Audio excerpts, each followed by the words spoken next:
There is a silent trap waiting for you the very second you open your eyes. Before you have even fully processed the light of a new day, your hand reaches for your phone, and the digital invasion begins. In an instant, your mind is flooded with the opinions of strangers, the stress of world events, and the hollow dopamine of social media notifications. You are not starting your day. You are reacting to someone else's agenda. By 8 a.m., your mental clarity has already been auctioned off to the highest bidder, leaving you feeling drained, fragmented, and strangely anxious. You tell yourself you'll find your focus later, but later never comes. You are caught in a cycle of mental fog that makes you feel like a passenger in your own life. What if the most powerful morning routine isn't about adding more tasks to your schedule, but about reclaiming the primal silence of your own mind? Welcome to the Thinking Pillow. Today, we will navigate through the ultimate morning routine and the monk mode protocol using the timeless wisdom of Bodhidharma. Bodhidharma, the legendary monk who brought Zen to the East, once spent 9 years staring at a cave wall in total silence. He didn't do it because he was bored. He did it to prove that the greatest battlefield is not the world around us, but the space between our ears. Modern life is a war on your attention. Every app, every notification, and every urgent email is designed to pull you away from your center. We have become a generation that is terrified of being alone with its own thoughts. We use noise to drown out the realization that we are drifting. But this constant stimulation has a price. It burns out your dopamine receptors, kills your creativity, and leaves you in a state of perpetual half-focus. You are busy, but you aren't productive. You are connected, but you are lonely. To break this cycle, we don't need a new productivity app. We need a radical return to the source. We need to understand why our current way of waking up is actually a form of self-sabotage that keeps us in a state of spiritual and mental poverty. The path out of this fog starts with a single, uncomfortable realization. Your brain is currently a house with all the doors and windows wide open, and you've forgotten how to lock them. The problem isn't just the phone. It's the underlying philosophy we've adopted toward our mornings. We've been sold the lie that more is always better. More information, more breakfast options, more news, more tasks. We treat our minds like a container that needs to be filled the moment we wake up. But a mind that is full from the start has no room for original thought or deep intention. Bodhidharma's life was an anthem to the power of emptiness. He understood that clarity is not something you get. It is what remains. When you stop adding clutter, when you check your emails first thing in the morning, you are essentially letting 100 different people into your bedroom to shout their priorities at you. You are training your brain to be reactive. You are telling your subconscious that your own goals and your own peace are secondary to the world's demands. This creates a state of attention residue. Even after you put the phone down, part of your brain is still processing that comment you read, that work request, or that news headline. your focus is fragmented into a dozen different directions. By the time you actually sit down to do deep work, you only have a fraction of your cognitive power available. It's like trying to run a race with weights tied to your ankles. You feel the resistance, you feel the brain fog, and you assume you just need more caffeine. But coffee cannot fix a scattered spirit. We are living in a crisis of presence. We are physically here, but our minds are elsewhere, trapped in a digital everywhere that leads to nowhere. The monk mode protocol isn't a luxury for the elite. It is a survival mechanism for the modern mind. It is about building a wall. Not a wall of stone, but a wall of boundaries. If you don't protect the first hour of your day, you have effectively surrendered the next 23. To understand how to reclaim this territory, we must look at the wall-gazing mindset and how it applies to the chaos of the 21st century. Consider the legend of Bodhidharma's 9 years of meditation. Whether literally true or a powerful metaphor, the message is clear. The ability to sit still and face yourself is the ultimate superpower. Most of our modern procrastination and lack of discipline is actually just an inability to handle the discomfort of boredom. We reach for the phone because we cannot stand the silence. In that silence, we might have to confront our fears, our regrets, or the fact that we aren't where we want to be in life. So, we distract ourselves. We use the morning rush as a shield to avoid the deeper questions. We think we are being productive by checking things off a list, but we are often just running away from the big work, the work that actually moves the needle of our destiny. Bodhidharma's wall-gazing was a direct confrontation with the self. He didn't look for answers in books or sermons. He looked at the wall until the wall disappeared. In modern terms, this is the zero input phase. Your morning routine is currently failing because it has too much input and not enough output or stillness.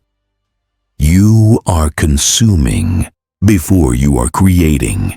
This flips the natural order of human potential. When you consume first, you are a follower. When you create first, you are a leader. The silent trap is believing that you need to be informed to start your day. The truth is, you need to be centered. Information is a tool, but presence is the hand that wields it. If you have no presence, the tool is useless. The reason you feel stuck, despite knowing what you need to do, is that your mental energy is being leaked through 1,000 tiny holes. The 1-minute rule we discussed previously was about the action, but the monk mode protocol is about the vessel. You cannot pour water into a cracked cup. We need to seal the leaks before we can build the momentum. The cost of this mental fragmentation is higher than you think. It's not just about missed deadlines or a messy desk. It's about the erosion of your character. Every time you choose the easy distraction over the difficult silence, you are voting for a weaker version of yourself.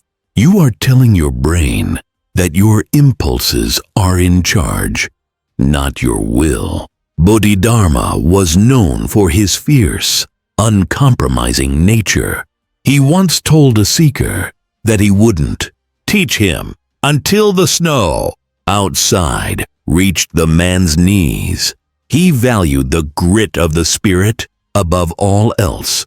Our modern morning routines are too soft. We look for comfort, for warmth, for ease.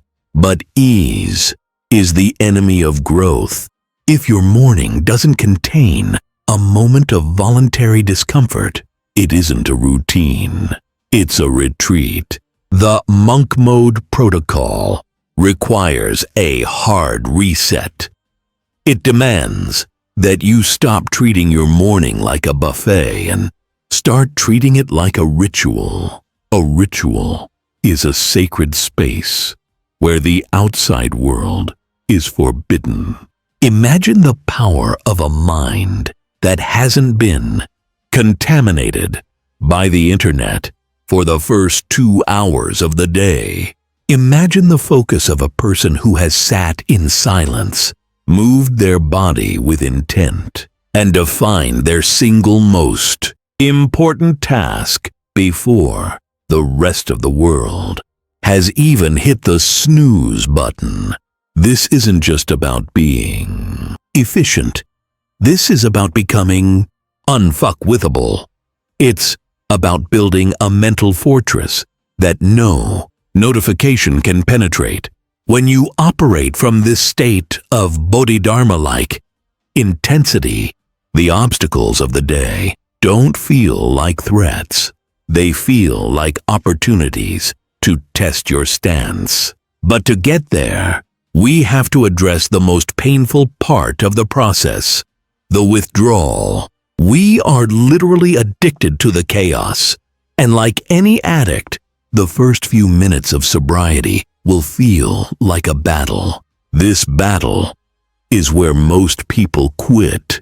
They try monk mode for one day, feel the itch to check their phone, give in, and then tell themselves, "I'm just not a morning person." This is a lie. You are a human being, and for thousands of years, your ancestors woke up with the sun and the silence. Your biology is designed for this. Your habits are just fighting it. Bodhidharma didn't sit for 9 years because it was easy. He did it because it was necessary to master his mind. He understood that the mind is like a wild ox. If you don't lead it, it will trample everything in its path. Your current morning routine is the ox running wild. The monk mode protocol is you putting on the yoke. In the blocks to come, we aren't just going to talk about drinking water or making your bed. We are going to dive into the internal alchemy of the morning. We are going to explore how to use the void to sharpen your focus, how to use the breath of the Patriarch to fuel your energy, and how to build a shield of intent that lasts until the sun sets. The problem isn't that you don't have enough time. The problem is that you don't have enough sacred time. You have allowed the profane world to occupy your most valuable hours. It is time to evict the distractions and invite the master in. But be warned, once you see the power of a truly disciplined morning, you can never go back to the fog without feeling the sting of wasted potential. The choice is yours. Stay in the crowd of the reacting, or join the 1% who choose to act. To make that choice, we must first look through the eyes of the man who looked at a wall until he saw the universe. To the uninitiated, staring at a wall for 9 years seems like madness or a waste of a life. But from the perspective of Bodhidharma, it was the ultimate act of strategic warfare. He understood that the world we see is merely a reflection of our internal state. If your mind is a turbulent ocean, you will see a world of chaos and struggle. If your mind is a mirror, you will see things exactly as they are. This is the core of the Zen morning. Most people wake up and immediately begin projecting. They project their fears into the future and their regrets into the past. They are never actually present in their morning. Bodhidharma's perspective was radical, direct pointing to the human mind, seeing into one's nature. This means your morning shouldn't be about doing things. It should be about being aware. The monk mode protocol isn't just a set of habits. It is a shift in your fundamental frequency. You are moving from the frequency of consumption to the frequency of creation. Bodhidharma taught that we are all born with a Buddha nature, a state of perfect clarity, but it is covered by the dust of worldly desires and distractions. Every time you check a notification, you are adding a layer of dust. Every time you seek a quick hit of dopamine, you are burying your potential deeper. His perspective forces us to ask, what would remain if you stripped away all the noise? If you had no phone, no news, no caffeine, and no social validation, who would you be in that first hour of the day? For most, that question is terrifying because it reveals a hollow center. But for the 1%, it is the starting line of true power. To master your morning, you must first be willing to face the void of the early hours without blinking. Bodhidharma's arrival in China was marked by a famous encounter with Emperor Wu, who boasted of all the temples he had built and the good deeds he had done. When the emperor asked what merit he had gained, Bodhidharma replied, "No merit whatsoever." This is a crushing blow to our modern ego, which loves productive mornings filled with checked-off boxes and visible progress. We want the merit. We want to feel like we've won the morning because we did 10 different things. But Bodhidharma's perspective suggests that the most valuable morning is the one where the ego is silent. Merit-seeking is just another form of distraction. If you are doing your morning routine just to say you did it, or to post a photo of your aesthetic coffee on Instagram, you are still trapped in the world of shadows. The monk mode protocol is an internal revolution. It is doing the work because the work is your way, not because you want the applause. When you remove the need for merit, something strange happens. The friction of procrastination disappears.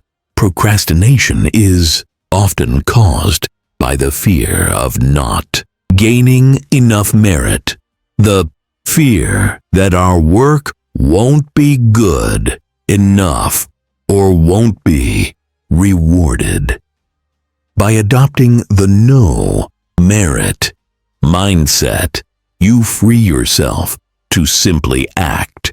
You move the blade because the blade needs to move. You write the words because the words need to be written.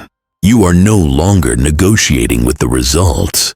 You are fully committed to the process. This is how Bodhidharma survived 9 years in a cave. He wasn't waiting for a trophy. He was simply being the meditation. Your morning routine needs to move from a to-do list to a to-be state.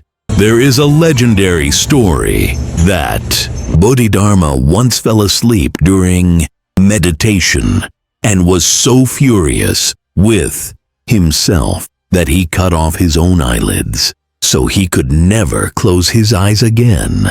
While extreme, the symbolic meaning is profound. The warrior of the mind has no room for spiritual sleep. Most of us spend our mornings in a state of waking sleep.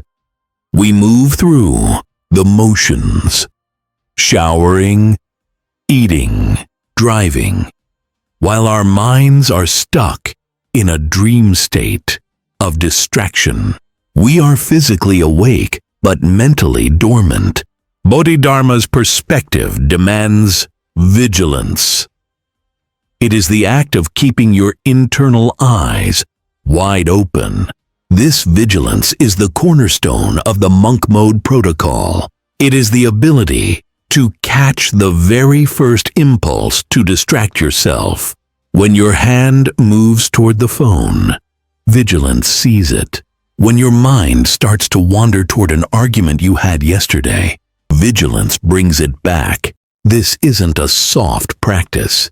It is a sharp, aggressive monitoring of your own consciousness. You are the guard at the gate of your own mind. If you allow a single thief, a distraction, to enter in the morning, they will rob you of your focus for the rest of the day. Musashi spoke of constant readiness, and Bodhidharma speaks of constant wakefulness. They are two sides of the same coin. The reason your routine feels like a chore is that you are trying to do it while you are still half asleep. You haven't cut off the eyelids of your intent. You are still looking for a way to stay comfortable while pretending to be disciplined. Bodhidharma also emphasized the bone and marrow of a practice. He famously told his disciples that only one of them truly understood his teachings. The one who had reached the marrow. Most of what we call self-improvement is just skin and flesh, the superficial stuff that looks good on the outside but doesn't change the core. Your 10-step morning routine might be skin, but your ability to maintain focus in the face of chaos is the marrow. Bodhidharma's perspective strips away the fluff. He doesn't care about your perfect lighting or your mindfulness journal. He cares about the strength of your will. In monk mode, we focus on the marrow. We identify the 20% of actions that produce 80% of the spiritual and mental results. Usually, those actions are the ones we avoid because they are the most demanding. Sitting in absolute silence for 10 minutes is marrow. Doing 50 burpees to wake up the nervous system is marrow. Tackling your hardest creative task before breakfast is marrow.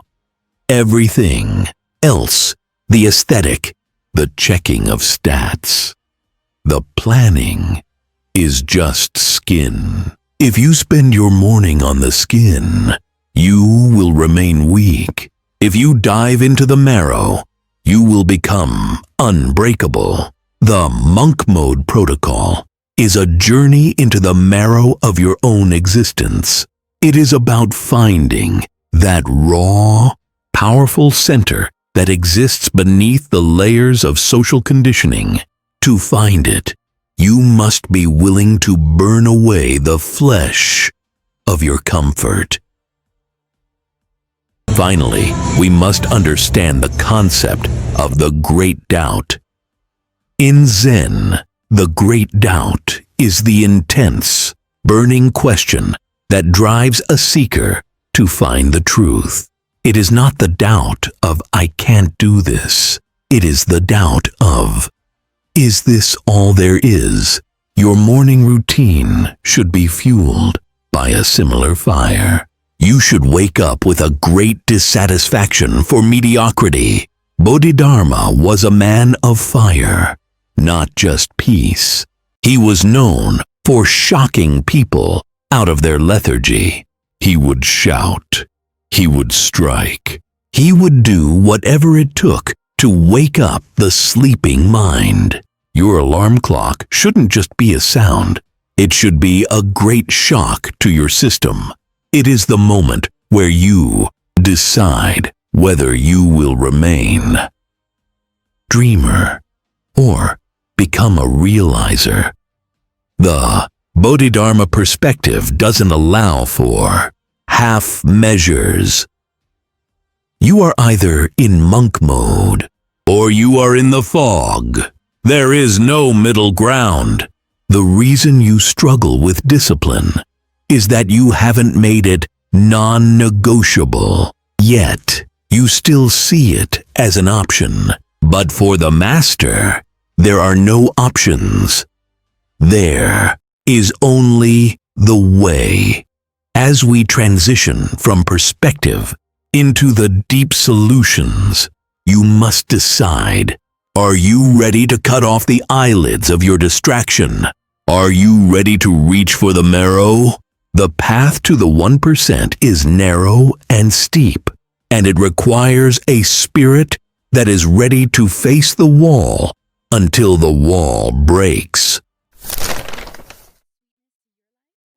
The first deep solution in the monk mode protocol is what we call the zero input hour.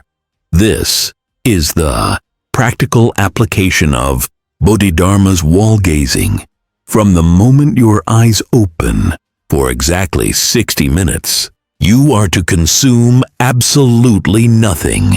No podcasts, no music, no news, and certainly no social media.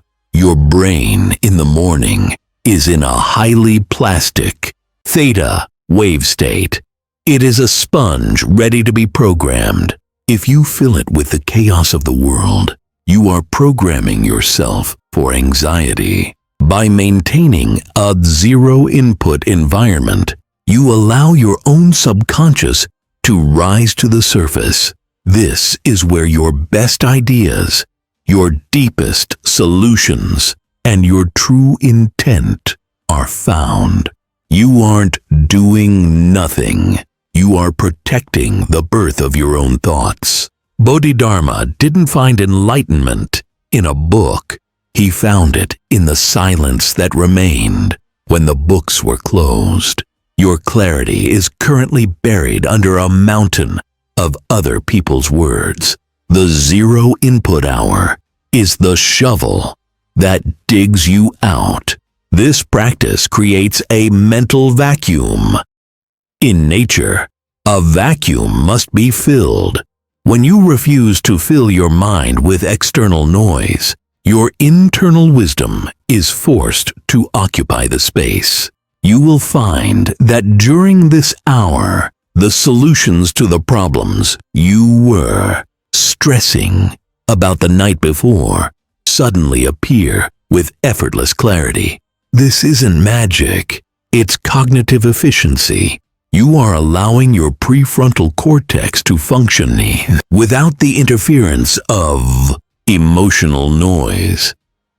Most people spend their lives trying to solve problems with a noisy brain, which is like trying to see the bottom of a lake while someone is throwing rocks into it. Stop throwing rocks. Let the water settle. The zero input hour is the most difficult part of the monk mode protocol for a modern human, but it is the one that yields the highest return on investment. It is the boundary that separates the master from the servant. The second solution is the breath of the Patriarch. Bodhidharma is credited with bringing physical training to the monks of Shaolin because he saw they were too weak to endure the rigors of deep meditation. He understood that a stagnant body leads to a stagnant mind. Your morning fog is often just a lack of oxygen and blood flow to the brain. Instead of reaching for a chemical stimulant like caffeine, you must use the biological stimulant of intense breath and movement. This isn't a workout in the traditional sense. It is a neurological ignition. 5 minutes of deep, rhythmic breathing, followed by a short burst of high-intensity movement. Burpees, sprints, or even a cold shower will flush the sleep inertia out of your system more effectively than any espresso. You are teaching your nervous system to switch on at your command. In monk mode, we don't wait to feel like being productive. We use the body to force the mind into a state of readiness. This is the no design strike applied to your physiology. When you shock your system with cold or movement, you trigger a release of norepinephrine and dopamine that is natural, sustained, and free of the crash that follows sugar or caffeine. You are building a body that can support a high-performance mind. Bodhidharma knew that if the vessel, the body, is brittle, the flame, the spirit, will extinguish. By igniting your biology first thing in the morning, you create a baseline of energy that makes discipline feel like a natural state rather than a constant struggle. You are no longer trying to be disciplined. You are simply too energized to be lazy. The third deep solution is the wall of intent. In the silence of your zero input hour, after you have ignited your biology, you must face your wall. This is a singular, focused meditation on your primary objective for the day. Not 10 things, not a to-do list. 1. In Zen, there is a concept called ichigyozamai, or full concentration on a single act. Procrastination thrives on choice. When you have a list of 20 tasks, your brain enters a state of decision fatigue. Before you even start, you spend your mental energy choosing what to do instead of doing it. The monk mode protocol demands that you identify the lead domino, the one task that, if completed, makes everything else easier or unnecessary. You sit with this task. You visualize the execution, the obstacles, and the completion. You gaze at it until it becomes the only thing in your universe. This eliminates the friction of starting. By the time you sit down at your desk, the decision has already been made in the silence. You aren't trying to work. You are simply fulfilling the intent you set during your ritual. This is how you achieve the flow state on command. Most people fail because they try to find their focus while they are working. The master finds his focus before he starts, so that the work becomes a byproduct of his state of being. The fourth solution is the digital eviction. We must treat our digital devices as tools, not as extensions of our nervous system. In the monk mode protocol, your phone does not enter your sacred space. It stays in another room, turned off or in do not disturb mode until your lead domino task is complete. This is the hard reset for your dopamine receptors. We have become so conditioned to the ping of a notification that our brains are constantly scanning for it, even when the phone is silent. This is called phantom vibration syndrome, and it is a sign of a hijacked mind. By physically removing the device, you are performing a digital exorcism.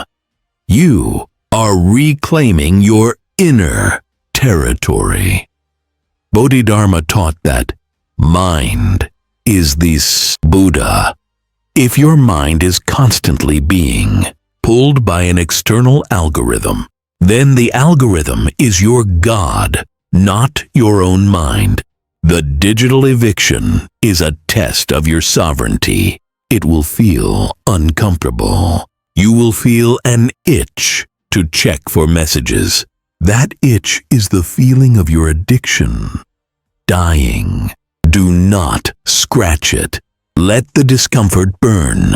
On the other side of that itch is a level of deep, sustained focus that you haven't experienced since childhood. This is where the marrow is found. You are not missing out on the world. You are finally tuning in to yourself. The final deep solution is the ritual of transition. A morning routine is useless if it doesn't translate into a productive day. Most people have a morning routine and then the rest of their day. And the two never meet. They meditate for 10 minutes and then spend 8 hours in a state of chaotic reaction. The monk mode protocol uses the morning to set a frequency that you must protect at all costs. This is where the shield of intent comes in. As you leave your sacred morning space and enter the world, you do so with the understanding that you are a monk in the marketplace. You carry the silence of the cave with you. When chaos hits, an angry client, a delayed flight, a sudden crisis, you don't react. You return to the wall within. You use the breath you practiced. You remember the lead domino. This transition is what separates the theoretical philosopher from the practical warrior. Bodhidharma didn't just sit in a cave. He transformed the entire spiritual landscape of Asia because he carried his wall gazing into every interaction. Your morning routine is the loading of the weapon.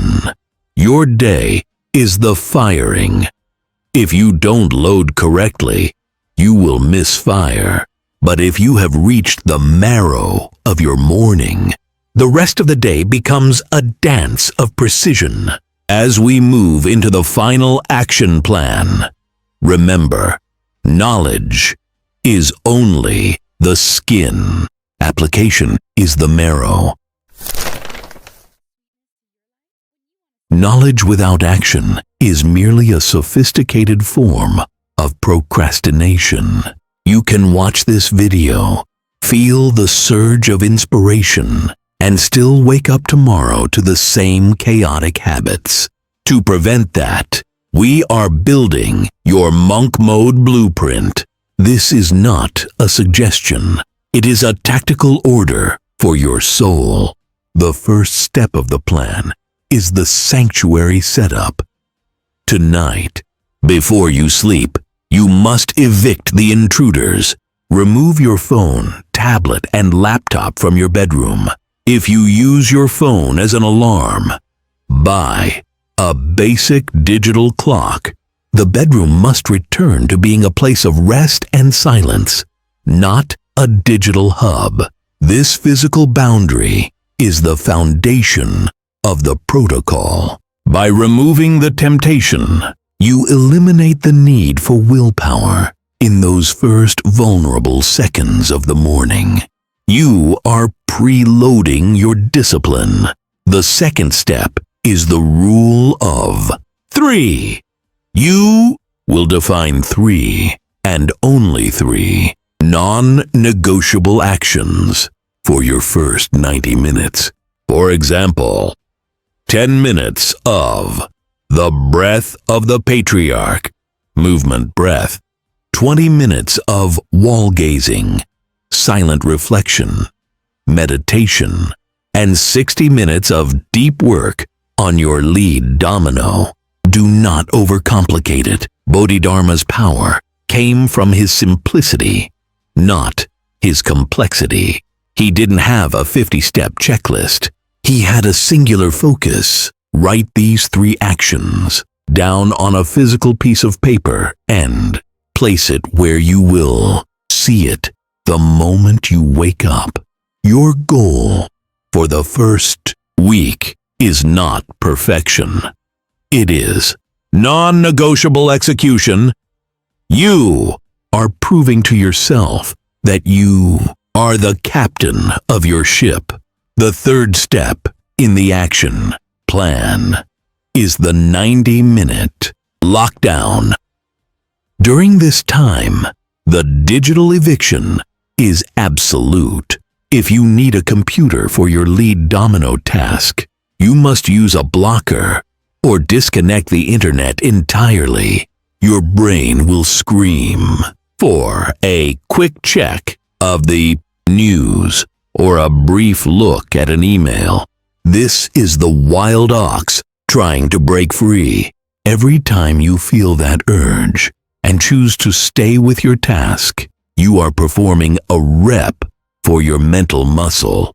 You are strengthening the neural pathways of deep focus. This is where the 1% rule becomes visible. Most people cannot go 20 minutes without a digital hit. If you can go 90 minutes, you have already outpaced 99% of your competition. You must also embrace biological priming. Do not eat a heavy breakfast before your 90-minute lockdown. Digestion is a massive energy drain. Bodhidharma was a master of fasting and physical restraint because he knew that a hungry body is an alert body. Keep your biology lean and mean during your peak hours of focus. Water, salt, and perhaps some black coffee or tea after the first hour, but nothing that triggers a massive insulin spike.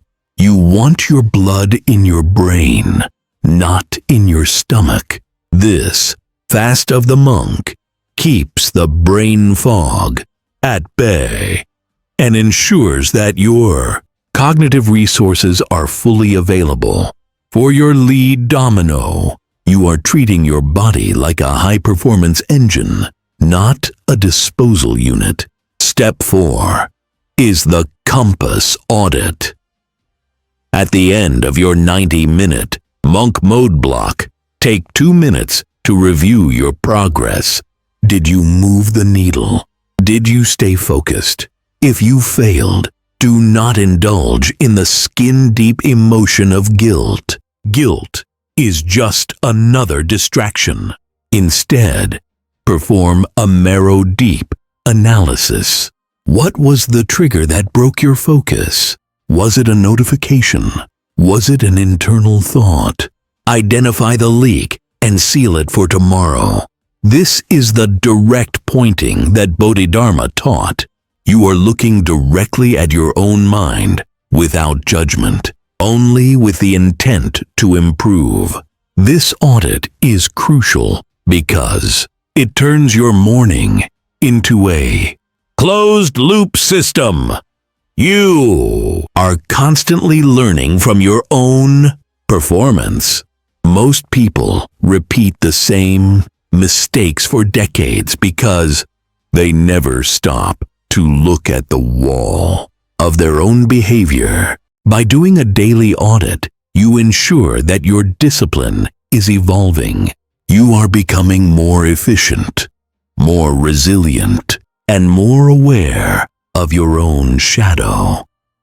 Remember, monk mode is not a destination. It is a way of moving through life. The goal is to make this level of focus so natural that the old you, the reactive, distracted version, feels like a stranger from a distant, foggy past. The final step is the community of one. While